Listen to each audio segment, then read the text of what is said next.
السلام علیکم ورحمۃ اللہ وبرکاتہ۔ بسم اللہ الرحمن الرحیم۔ الحمد للہ رب العالمین، الصلاۃ والسلام علی خاتم الانبیاء والمرسلین وعلی آلہ وصحبہ اجمعین، اما بعد۔ سوال ہے، کیا بچوں کا نافرمان ہونا والدین کے لیے اللہ کا عذاب ہوتا ہے؟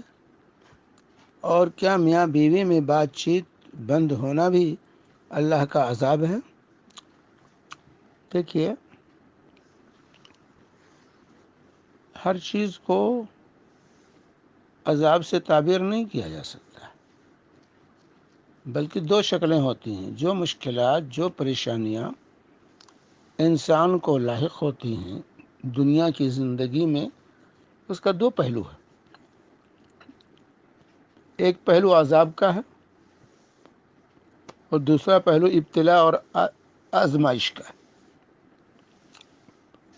کبھی یہ چیزیں ابتلا اور آزمائش ہوتی ہیں اللہ کی طرف سے، جو کفارہ سیئات بن جاتی ہیں اور رفع درجات کا سبب بنتی ہیں، اور کبھی یہ جو ہے سزا ہوتی ہے، عذاب ہوتا ہے، انسان کے گناہوں کا نتیجہ ہوتا ہے۔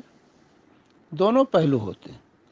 اس لیے اس کا طریقہ یہ ہے کہ دوسروں کی مصیبت دیکھ کر، دوسروں کی پریشانی دیکھ کر ہمیں اس کو ابتلا اور آزمائش پر محمول کرنا چاہیے، اور اپنی پریشانیاں اور اپنی مصیبتیں اس کو اپنے لیے سزا سمجھنا چاہیے۔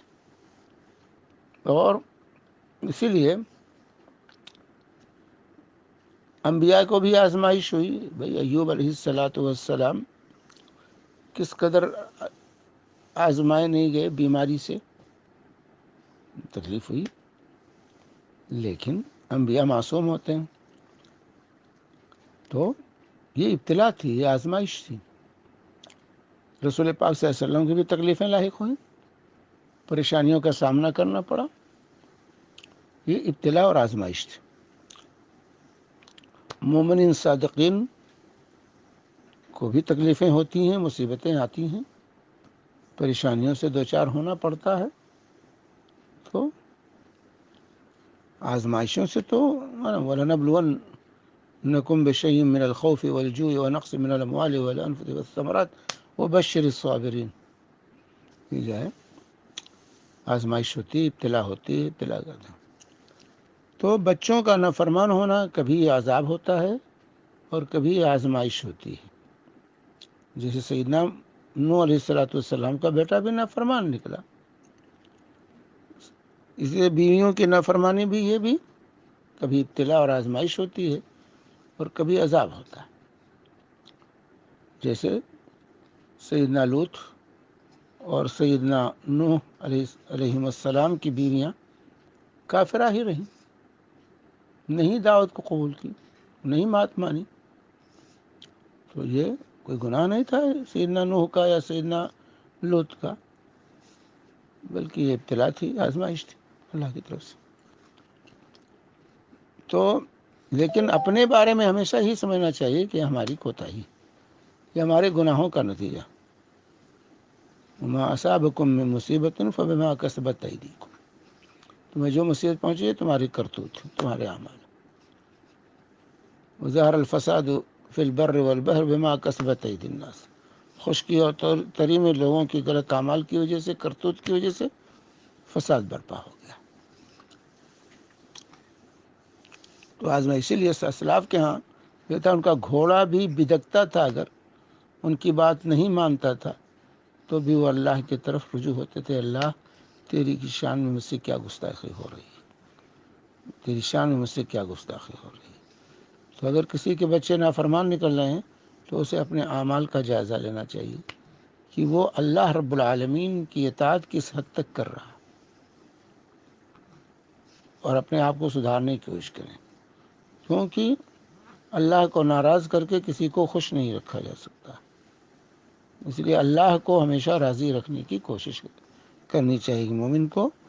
تو جب اللہ راضی ہوگا، اللہ کی محبت حاصل ہوگی، تو بیوی بھی محبت کرے گی، شوہر بھی محبت کرے گا، بچے بھی محبت کریں گے، ماں باپ بھی محبت کریں گے۔ یاد رکھ، کیونکہ صحیح بخاری کی روایت ہے، حضرت ابو ہریرہ رضی اللہ تعالیٰ عنہ فرماتے ہیں ان کہ اللہ کے نبی صلی اللہ علیہ وسلم ان اللہ اذا احب عبدا دعا جبریل، جب اللہ تعالیٰ کسی بندے سے محبت کرتا ہے تو جبریل کو بلاتا ہے اور کہتا ہے جبریل انی احب عبدی فلانا فاحبہ، میں اپنے فلاں بندے سے محبت کرتا ہوں، تم بھی اس سے محبت کرو، تو جبریل اس سے محبت کرنے لگتے ہیں۔ ثم ینادی فی الملائکہ، پھر جبریل جو ہے فرشتوں میں اعلان کرتے ہیں کہ اللہ کے فرشتوں، اللہ تعالیٰ اپنے فلاں بندے سے محبت کرتا ہے، فاحبہ، تم بھی اس سے محبت کرو، فرشتے اس سے محبت کرنے لگتے ہیں۔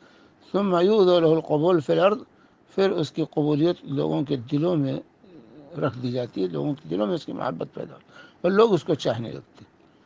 وَإِنَّ اللَّهَ إِذَا أَبْغَضَ عَبْدًا دَعَا جِبْرِيلَ، اسی طرح اللہ تعالیٰ جب کسی اپنے بندے کو ناپسند کرتا ہے، ناراض ہوتا ہے، تو جبریل کو بلاتا ہے کہ انی ابغض عبدی فلانا فابغضہ، میں اپنے فلاں بندے کو ناپسند کرتا ہوں، تم بھی اس کو ناپسند کرو۔